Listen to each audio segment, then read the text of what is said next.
Bonjour et bienvenue sur Cool'em News. Réaliser un édito sur des poubelles, avouez que c'est peu commun, mais ce ne sont pas n'importe quelle poubelle. Il s'agit de gravats déversés par le Waqf.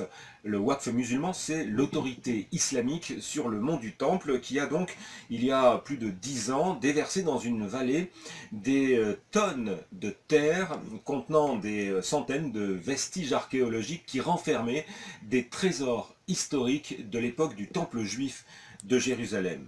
Au moment où certains dénient toute présence juive sur ce mont disputé, on comprend mieux pourquoi le Waqf musulman aurait préféré que ces découvertes demeurent dans les oubliettes de l'histoire.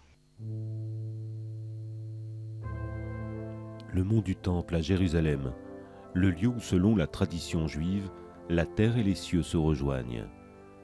Salomon y construisit le premier temple et le roi Hérode le restaura majestueusement. Il est le site le plus disputé au monde. C'est la raison pour laquelle aucune fouille archéologique n'y a jamais eu lieu. Une partie de son passé reste énigmatique, mais pour la première fois dans l'histoire de Jérusalem, l'occasion est donnée de révéler les trésors cachés de ce site. En 1999, les premières rumeurs évoquent des fouilles illégales qui se déroulent au mont du Temple. Une grande fosse est creusée par les autorités musulmanes, hors présence des archéologues. 400 camions déversent les gravats dans la vallée de Kidron, à quelques kilomètres de là.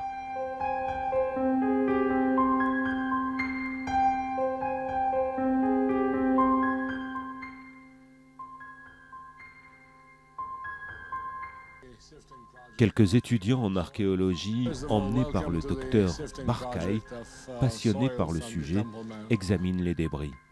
Ils comprennent que ces monticules de gravats renferment un trésor d'informations sur le mont du Temple. L'importance des découvertes amène le petit groupe de volontaires à mettre sur pied un projet dont le but est de tamiser la terre du mont du Temple de manière systématique.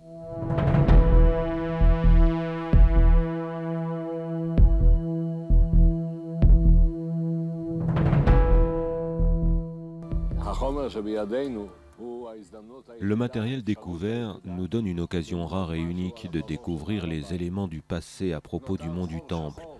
Cette époque est un véritable trou noir dans l'histoire archéologique de Jérusalem. Nous pensions que ce travail allait rapidement se terminer, mais voici 10 ans que nous avons commencé à tamiser cette terre et nous sommes encore bien loin du but. 9000 tonnes de terre et de gravats. Le seul moyen de venir à bout de ce travail colossal est de faire appel aux bénévoles. Le sujet passionne. En 10 ans, 150 000 personnes ont participé aux recherches. L'initiative de quelques-uns se transforme au fil des ans en projet éducatif et social. Chaque bénévole a l'impression de toucher de ses propres doigts l'histoire du temple. Des volontaires du monde entier font le voyage. Ils vivent ici une expérience qui les met en contact direct avec l'histoire de Jérusalem. Ils peuvent toucher les tessons, la poterie, la terre et des éléments architecturaux rares.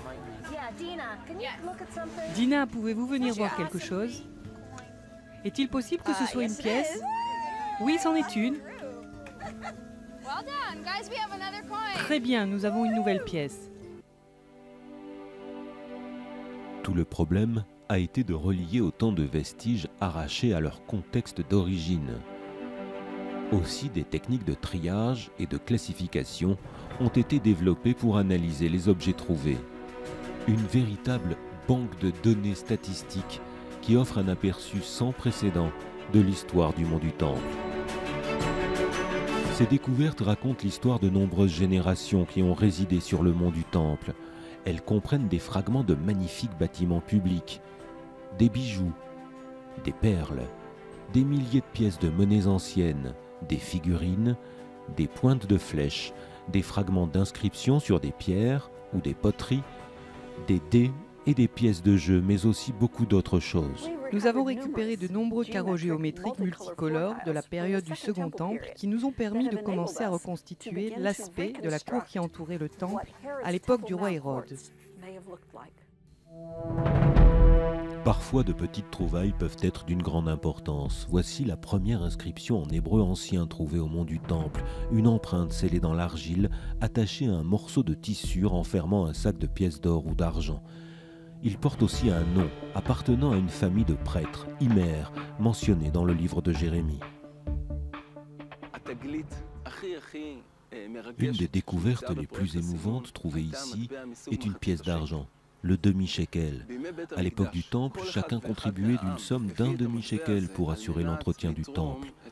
Cette pièce symbolise donc la responsabilité publique et l'engagement de tous à l'égard de ce centre spirituel et national pour le peuple juif.